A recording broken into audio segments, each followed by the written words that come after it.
नमस्कार साथियों, शिक्षा आईएएस इंस्टीट्यूट के ऑनलाइन प्लेटफॉर्म में आप सभी का स्वागत है। हॉस्टल वार्डन एमसीक्यू का ये पहला वीडियो है। देखते हैं दोस्तों, एक एक क्वेश्चन इंपॉर्टेंट है, एक एक क्वेश्चन को बनाते चलते हैं। चलिए, यूट्यूब के बारे में निम्नलिखित में से कौन सा कथन सत्य है। पहले आपको ये देखना है कि ये प्रश्न पूछा क्या गया है। सत्य कथनों को पूछा, किसके बारे में पूछा गया है? यूट्यूब के बारे में। तो पहला देखिए, यूट्यूब एक प्रकार का ऑनलाइन सोशल नेटवर्क है, ठीक है। तो ये online social network video sharing website है, ये सही है। दूसरा, यह गूगल द्वारा दी जाने वाली सेवा है। तो देखिए, पहले जो है इसकी स्थापना पेपाल कंपनी के द्वारा, ठीक है, 2005 में हुई थी, ठीक है। बाद में जो है इसको जो है गूगल के द्वारा जो है अधिगृहित किया गया, ठीक है। तो दूसरा ऑप्शन भी सही है। तीसरा, इसकी स्थापना 2005 में हुई थी, ये भी सही है। तो आपका आंसर होगा उपरोक्त सभी, ठीक है दोस्तों। चलिए अगला देखते हैं। निम्नलिखित में से कौन सा स्टोरेज माध्यम नहीं है? नहीं है पूछा गया है। तो देखिए, स्टोरेज माध्यम में दो प्रकार के स्टोरेज माध्यम आते हैं। पहला जो है प्राइमरी और दूसरा जो है सेकेंडरी। प्राइमरी से ऑपरेटिंग सिस्टम डायरेक्ट जुड़ा हुआ रहता है और सेकेंडरी से जो है प्राइमरी स्टोरेज माध्यम के द्वारा ही जो है सेकेंडरी स्टोरेज माध्यम से जुड़ा जाता है। तो सेकेंडरी में देखिए आता है हार्ड डिस्क पहला, ठीक है, ये इसको मैग्नेटिक डिस्क भी कहते हैं। दूसरा जो है फ्लैश ड्राइव, इसे इलेक्ट्रॉनिक डिवाइस भी कहते हैं, जिसमें पेन ड्राइव आता है, मेमोरी कार्ड आता है, ठीक है। और तीसरा दोस्तों डीवीडी, डिजिटल वर्सेटाइल डिस्क या डिजिटल वीडियो डिस्क, इसे ऑप्टिकल डिस्क भी कहते हैं। तो तीनों जो है ये सेकेंडरी स्टोरेज डिवाइस से जो है कनेक्ट है। स्कैनर जो है स्टोरेज डिवाइस नहीं है, ये है आपका इनपुट डिवाइस, याद रखिएगा, ठीक है दोस्तों। चलिए अगला प्रश्न। घरों में उपयोग किए जाने वाले आधुनिक कंप्यूटर खाली स्थान कंप्यूटर होते हैं। तो घरों में जो हम कंप्यूटर यूज़ करते हैं, जिसे आम बोलचाल की भाषा में दोस्तों पीसी कहा जाता है। पीसी का फुल फॉर्म होता है पर्सनल कंप्यूटर, पर्सनल कंप्यूटर, ठीक है दोस्तों। इसे ही डेस्कटॉप कंप्यूटर कहते हैं, इसे ही माइक्रो कंप्यूटर कहते हैं, इसे ही दोस्तों डिजिटल कंप्यूटर कहते हैं। तो घरों में यूज़ किया जाने वाला जो कंप्यूटर है वो डिजिटल कंप्यूटर है। डिजिटल कंप्यूटर क्यों कहते हैं? क्योंकि ये पूरी तरीके से 0 और 1 पर बेस्ड होता है। और 0 और 1 क्या है? ये बाइनरी नंबर है, ठीक है दोस्तों। एनालॉग कंप्यूटर जो है विशेष स्थानों पर यूज़ किया जाता है। तो व्यापम में एक बार यह भी प्रश्न आया था कि सबसे कम जानने में आया कंप्यूटर कौन सा है? तो सबसे कम जानने में आया कंप्यूटर दोस्तों एनालॉग कंप्यूटर है, ठीक है, जो भौतिक राशियों को मेजरमेंट करने का काम करता है, ठीक है। तो याद रखिएगा, इसका आंसर होगा ऑप्शन डी, डिजिटल कंप्यूटर। अगला, निम्न में से कौन सा डेटा को स्थायी रूप से संग्रहित नहीं करता? ठीक है, तो इसमें देखिए पहला है आपका एस रैम, दूसरा है डी रैम, तीसरा है एम रोम, चौथा है ए और बी दोनों। तो देखिए, प्राइमरी मेमोरी में भी दो प्रकार के मेमोरी होते हैं, दो प्रकार के स्टोरेज होते हैं। पहले को कहा जाता है वोलाटाइल, दूसरे को कहा जाता है नॉन वोलाटाइल। तो वोलाटाइल मतलब देखिए, वोलाटाइल कहने का मतलब होता है अस्थायी, जो पूरी तरीके से इलेक्ट्रिक सिग्नल पर डिपेंडेंट होते हैं। और दूसरा जो है नॉन वोलाटाइल जो स्थायी होते हैं, स्थायी रूप से यहाँ पर डेटा स्टोर रखते हैं। तो यहाँ पर वोलाटाइल में दोस्तों आता है रैम, और रैम का ही दो प्रकार है दोस्तों। पहला है एस रैम, दूसरा है डी रैम। कभी कभी इनका फुल फॉर्म भी आता है। तो रैम का फुल फॉर्म होता है दोस्तों रैंडम एक्सेस मेमोरी। ये मेमोरी पूरी तरीके से विद्युत सिग्नल पर डिपेंडेंट होती है। यहाँ पर देखिए एस रैम का फुल फॉर्म होता है स्टैटिक रैम, और डी रैम का फुल फॉर्म होता है डायनेमिक रैम। तो ये दोनों जो है यहाँ पर डेटा अस्थायी रूप से स्टोर होते हैं। तो आपका आंसर होगा ए और बी।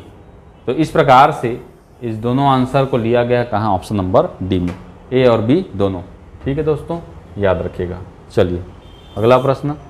ईमेल के बारे में निम्नलिखित में से कौन सा कथन गलत है? अब गलत को देखना है यहाँ पर।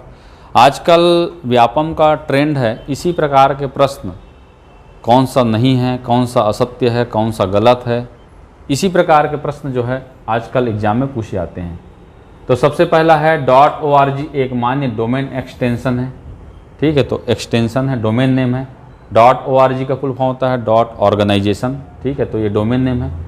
दूसरा माइक्रोसॉफ्ट आउटलुक मेल सेवा है, तो माइक्रोसॉफ्ट जो कंपनी है इसके द्वारा जो मेल सर्विसेज दी जाती है उसको कहा जाता है माइक्रोसॉफ्ट आउटलुक, तो ये भी सही है, ये भी सही है। तीसरा है .bbc का पूर्ण रूप ब्लाइंड ब्लैंक कॉपी है, ठीक है, तो यहाँ पर ये ईमेल से संबंधित नहीं है, ईमेल से संबंधित होता है .bcc ब्लाइंड कार्बन कॉपी, ठीक है।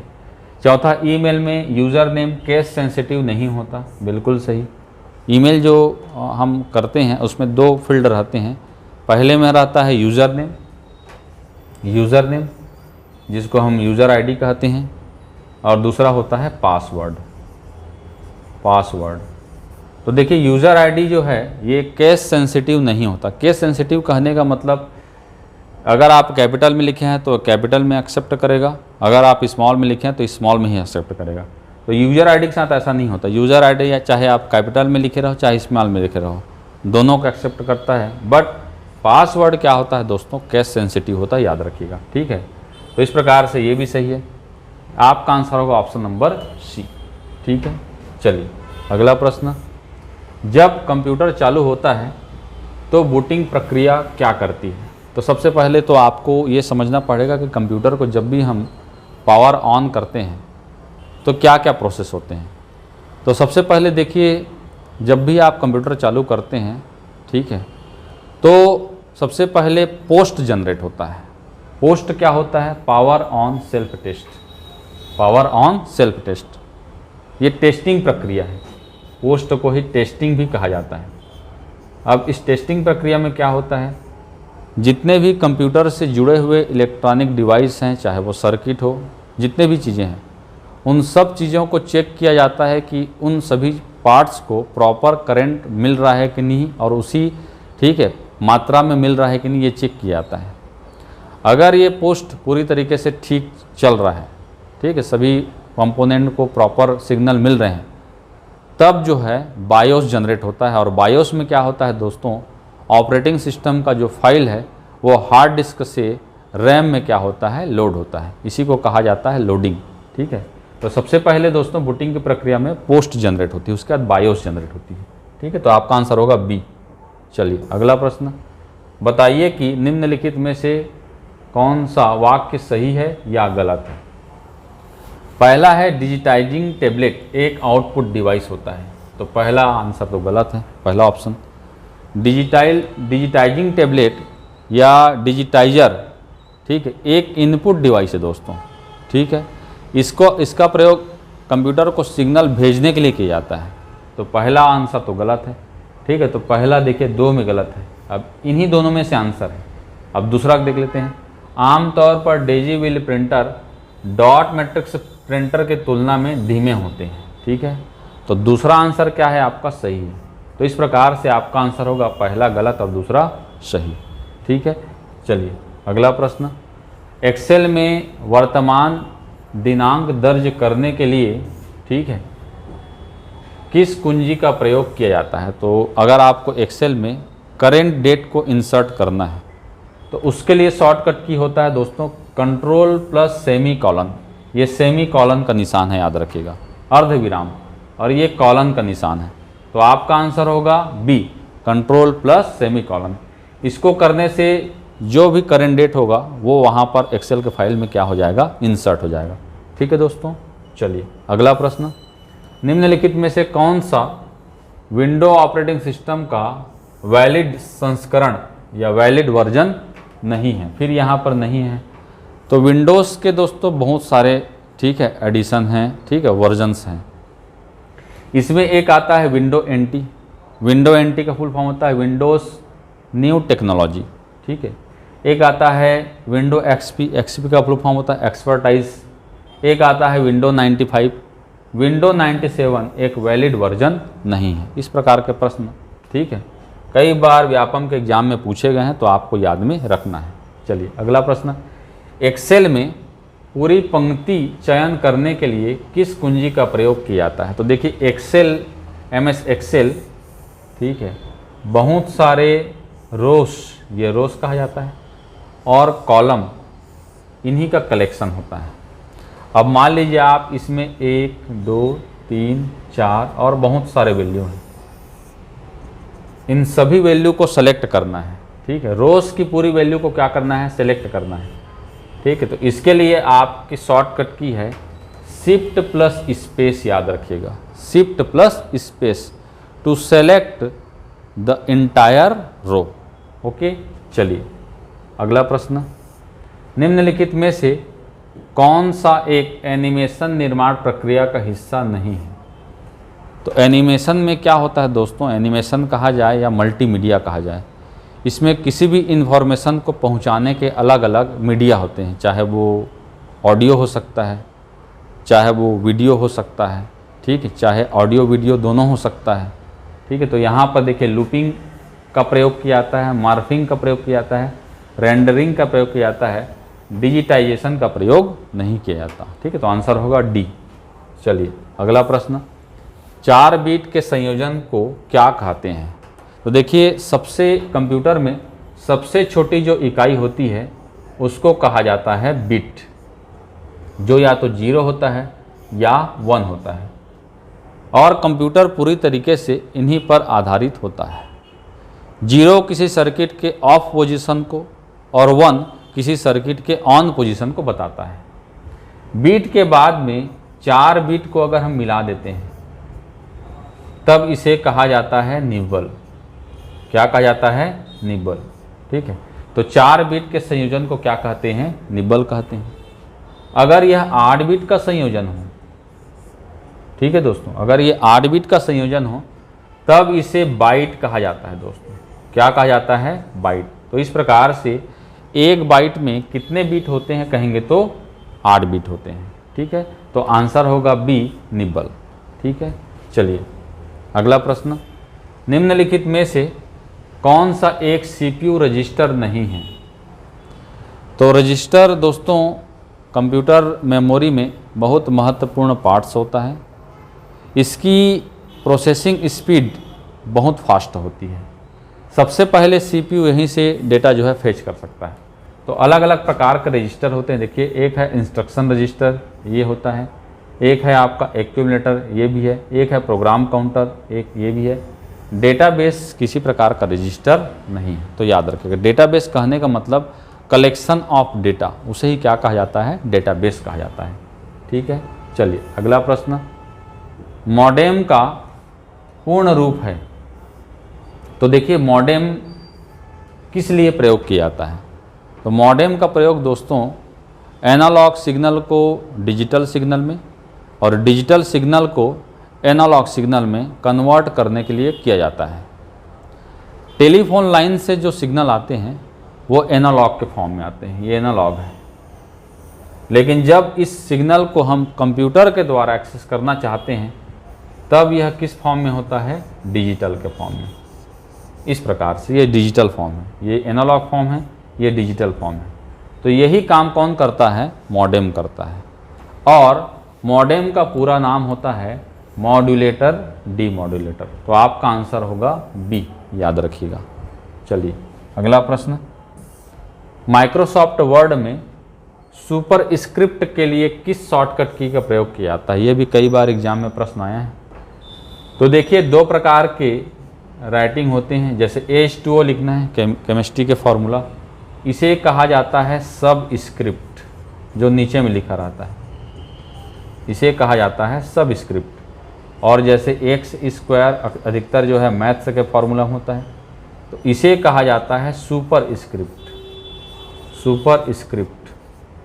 अब देखिए अगर आप सामान्य तौर पर टाइप करेंगे तो x² करेंगे तो ऐसा टाइप नहीं होगा, ये होगा x और 2। इस 2 को छोटा करने के लिए ही हमें इस 2 को क्या बनाना पड़ता है, सुपर स्क्रिप्ट बनाना पड़ता है। तो इसके लिए शॉर्टकट की क्या है, पहले इसको सेलेक्ट करना है और उसके बाद दोस्तों दबा देना है कौन सा button, control plus shift plus plus. Control shift और प्लस का सिंबल, तीनों को एक साथ दबाएंगे तो यह जो है अंक किस में बदल जाएगा, सुपर स्क्रिप्ट में। ऊपर जो लिखा रहा तो उसे सुपर स्क्रिप्ट कहते हैं, नीचे जो लिखा रहता है उसे सबस्क्रिप्ट कहते हैं। दोनों इंपॉर्टेंट है, याद रखिएगा। चलिए अगला प्रश्न, टीसीपी आईपी में टीसीपी का पूर्ण रूप क्या है? तो देखिए, सबसे पहले जैसे हम कोई भी इंटरनेट में कोई भी इंफॉर्मेशन को प्राप्त करते हैं तो उस कंप्यूटर से जुड़ते हैं। जुड़ने के लिए सबसे महत्वपूर्ण चीज़ होता है उस कंप्यूटर का आईपी एड्रेस। इसी को कहा जाता है आईपी, मतलब होता है इंटरनेट प्रोटोकॉल। और उसके बाद एक कनेक्शन क्रिएट होता है जो काम करता है कौन? टीसीपी। अलग अलग प्रोटोकॉल अलग अलग लेवल पर काम करते हैं। टीसीपी हमेशा आईपी के साथ काम करता है, इसीलिए इसका फुल फॉर्म होता है ट्रांसमिशन कंट्रोल प्रोटोकॉल, जो हमेशा किसके साथ काम करता है? आईपी के साथ काम करता है। तो टीसीपी का फुल फॉर्म होता है ट्रांसमिशन कंट्रोल प्रोटोकॉल, याद रखिएगा, ये भी कई बार एग्जाम में आया है। चलिए अगला प्रश्न, माइक्रोसॉफ्ट वर्ड में पोर्ट्रेट और लैंडस्केप क्या है? तो देखिए, माइक्रोसॉफ्ट वर्ड में दो प्रकार के ओरिएंटेशन होते हैं। इसको कहा जाता है पोर्ट्रेट, ठीक है, जो अधिकतर आप डॉक्यूमेंट वगैरह में देखे होंगे, मोबाइल में देखे होंगे। और इसे कहा जाता है दोस्तों लैंडस्केप। लैंडस्केप का प्रयोग अधिकतर प्रेजेंटेशन में या वीडियो वगैरह को देखने में आदि में किया जाता है, जबकि डॉक्यूमेंटेशन का काम है वो किस में होता है, किस व्यू में होता है? पोर्ट्रेट व्यू में। तो दोनों क्या है दोस्तों? पेज ओरिएंटेशन व्यू है, ठीक है। ये भी आया था व्यापम के एग्जाम में, याद रखिएगा। चलिए अगला प्रश्न, लोकप्रिय मास स्टोरेज डिवाइस में से एक सीडी रोम है। ये स्टोरेज डिवाइस है सीडी रोम। सीडी रोम का क्या मतलब है? तो देखिए, सीडी रोम, इसे ही दोस्तों वॉर्म भी कहा जाता है। सीडी रोम का फुल फॉर्म होता है कॉम्पैक्ट डिस्क। देखिए, इसमें कॉम्पैक्ट डिस्क, इसमें है कॉम्पैक्ट डिस्क, ठीक है। Read only memory, read only memory. तो सीडी रोम का full form compact disc read only memory, ये याद रखिएगा, ठीक है। इसे ही वॉर्म कहा जाता है। वॉर्म कहने का मतलब होता है राइट वंस रीड मेनी, मतलब एक बार आप इसमें डेटा डालने के बाद जितनी बार चाहें उतनी बार देख सकते हैं, बशर्ते आपका लेंस, आपके सीडी रोम का लेंस अच्छे से काम करना चाहिए, ठीक है। लेंस जब अच्छे से काम नहीं करता तो कहीं ना कहीं डेटा करप्ट हो जाते हैं। चलिए अगला प्रश्न, बताइए कि निम्नलिखित वाक्य सही है या गलत। पहला, वायरस ऑपरेटिंग सिस्टम को नुकसान पहुंचा सकते हैं, बिल्कुल सही है। कुछ ऐसे वायरस रहते हैं, जैसे एक वायरस आता है आपका सी ब्रेन वायरस। सी ब्रेन वायरस ये बहुत खतरनाक वायरस है, इससे एग्जाम में प्रश्न भी पूछा गया है, या इसे ही ब्रेन वायरस भी कहते हैं। हॉस्टल वार्डन में पूछा गया था प्रश्न, ठीक है। ये एक प्रकार का बूट सेक्टर वायरस है, boot sector virus. Boot sector virus कहने का मतलब क्या होता है दोस्तों? ये जब भी ऑपरेटिंग सिस्टम, ठीक है, रैम में लोड होता है तो ये वायरस ऑपरेटिंग सिस्टम के फाइल को रैम में लोड होने नहीं देता, उसी को बाधा पहुंचाता है। और जब तक ऑपरेटिंग सिस्टम रैम में लोड नहीं होगा तब तक आपका कंप्यूटर चालू नहीं होगा। कुल मिलाकर यह वायरस जब भी आता है तो आपका कंप्यूटर चालू नहीं होगा दोस्तों, प्रोसेसिंग बस दिखाएगा, चालू नहीं होगा, ठीक है। तो ये ऑपरेटिंग सिस्टम को नुकसान पहुंचाते हैं, ये सही है। तो देखिए, दो ऑप्शन में सही है। अब दूसरा देखना है, वॉर्म्स आत्म प्रतिकृति सेल्फ रेप्लिकेंट, मतलब खुद की प्रतिलिपि प्रोग्राम है, लेकिन वे कंप्यूटर सिस्टम को नुकसान नहीं पहुंचाते, ऐसा कभी भी संभव नहीं है, ठीक है। ये गलत है। हमेशा ये वॉर्म जो रहते हैं वो कंप्यूटर सिस्टम को, कंप्यूटर सिस्टम के फाइल्स को, सॉफ्टवेयर को, ऑपरेटिंग सिस्टम को हमेशा नुकसान पहुंचाने का काम करते हैं, ठीक है। तो देखिए, पहला सही है और दूसरा क्या है आपका? गलत है, ठीक है दोस्तों, याद रखिएगा। चलिए अगला प्रश्न, निम्न में से कौन सा एक सेकेंडरी मेमोरी डिवाइस है? तो देखिए, प्राइमरी मेमोरी डिवाइस में प्राइमरी मेमोरी में एक आता है रैम, दूसरा आता है रोम, ठीक है। सेकेंडरी मेमोरी में, ठीक है, एक आता है आपका हार्ड डिस्क, एक आता है आपका सीडी या डीवीडी, और आता है आपका इलेक्ट्रॉनिक डिवाइस जिसमें आता है पेन ड्राइव, ठीक है, और आता है आपका मेमोरी कार्ड, मेमोरी कार्ड। तो इस प्रकार से दोस्तों सेकेंडरी में ये सारा चीज़ आता है। तो देखिए यहाँ पर हमने देखा डिस्क, डिस्क कहने का मतलब यही है सीडी या डीवीडी, ठीक है। इसके अलावा देखिए एक आता है आपका, ठीक है, रैम। रैम क्या है दोस्तों, ये प्राइमरी मेमोरी है। रैम क्या है दोस्तों, प्राइमरी मेमोरी है, ठीक है। तो आपको पूछा है क्या, एक कौन सा है आपका जो सेकेंडरी मेमोरी है। तो सेकेंडरी मेमोरी देखिए प्राइमरी है, रैम के अंतर्गत ये भी प्राइमरी है। ये जो है दोस्तों ऑप्शन नंबर बी, ये क्या है आपका सेकेंडरी है, ठीक है। तो इस प्रकार से आपका आंसर होगा बी। तो इस प्रकार से ये 20 प्रश्नों का, ठीक है, कलेक्शन है।